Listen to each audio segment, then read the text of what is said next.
We are at the Mackinac Policy Conference. I am Zoe Clark, Political Director at Michigan Radio.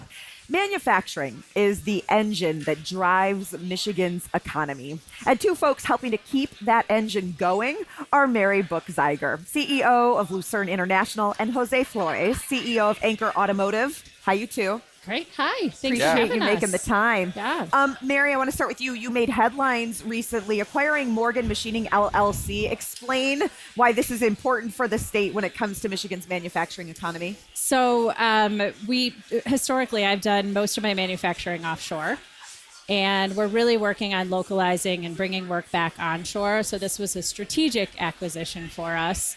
And we're really looking to grow that segment of it and create more jobs and more opportunities here in the state. And I mean, I think so much of the conversation right now is about workforce, Michigan talent. I mean, this idea, right, of not just jobs staying here, but actually the supply chain, because we saw such a big impact during COVID.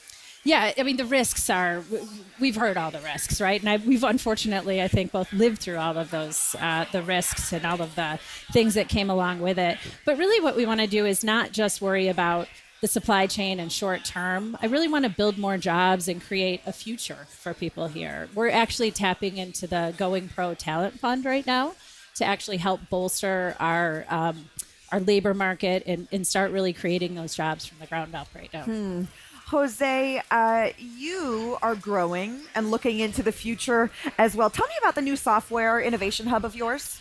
So we opened the Innovation Hub 3 weeks ago, and I'm going to tag along with what Mary said, right? It's creating a room that builds a sense of purpose to attract those new generations.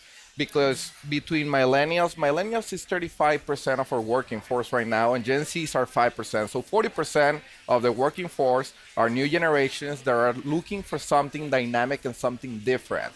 They don't want to be sitting on a desk on the traditional space. They want something that is flexible, that is movable, that they can feel they can just innovate, right? And I felt that Ancor didn't have a room just to be able to fail and innovate and create ideas. And that's how I came with the idea of the Innovation Hub, and we're very excited about it. So what are you doing? So right now we have a lot of new EV customers, and they're trying to build new cars, and everyone is learning from building these new cars. It's something that you keep learning on, critical technologies, right? So we're addressing all their pain points and needs that they have, like, for example, port logistics. So you're bringing 1,000 cars on a ship from Vietnam, and you need to be able to track and trace the whole story of the vehicles, right? For example.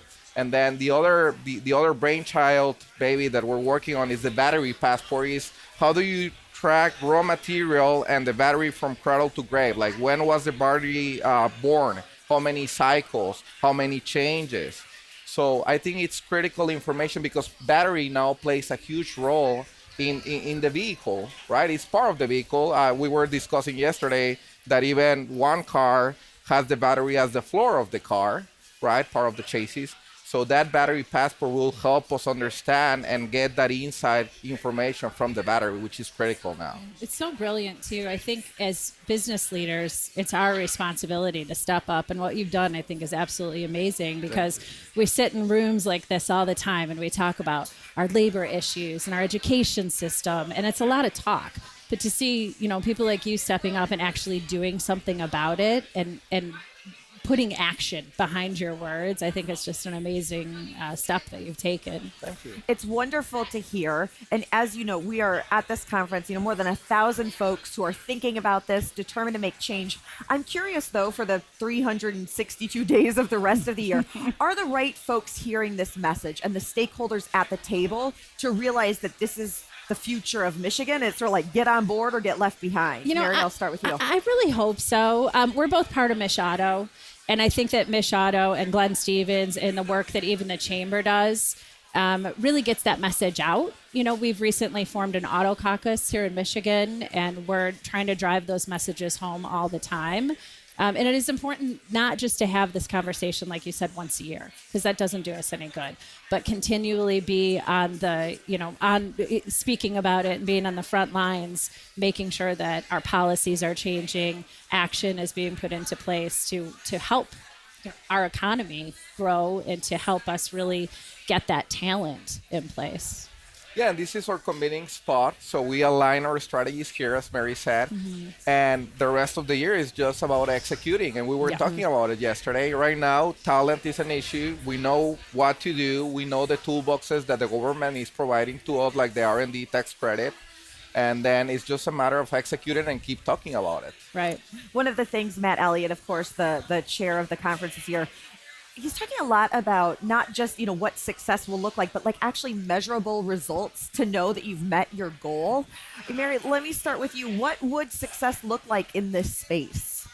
Oh gosh, it's hard to decide what that's going to look like. I mean, for my organization personally to get involved at a very low level, like young children, right? We work with high school students. I think that we need to get into the middle school and even into elementary schools and make that impact. I think that success would look like a network of businesses around the state really getting involved and making that impact into the lower schools, into the high schools, and then eventually obviously being hooked up with the universities as well. And the innovation center, I think that that's just so amazing, right? Seeing more businesses do things like that, to not just sit back and talk about it, to really act upon it. But also there's the other side of the Innovation Hub, which is what we're discussing, give back to the community and try to help. So the Innovation Hub, during the day, we have software developers, we're working, but during the night, we're discussing if we can partner or borrow it to startups, or maybe like young professionals that want to have a room just to work and create. So we're trying to define that second path for or purpose for the room, but it's all about giving back, as Mary said. Absolutely.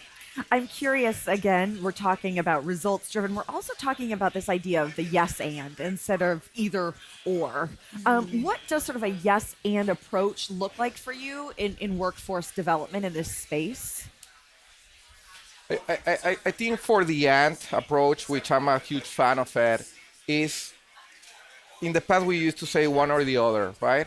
And the conference was like, okay, where do we want to go? Do we want to go here or here? And the and, or the power of and, that is the whole purpose of the conference, is great because Detroit hustles harder, right? And we can do A, B, and C. Like, why not? We have the people.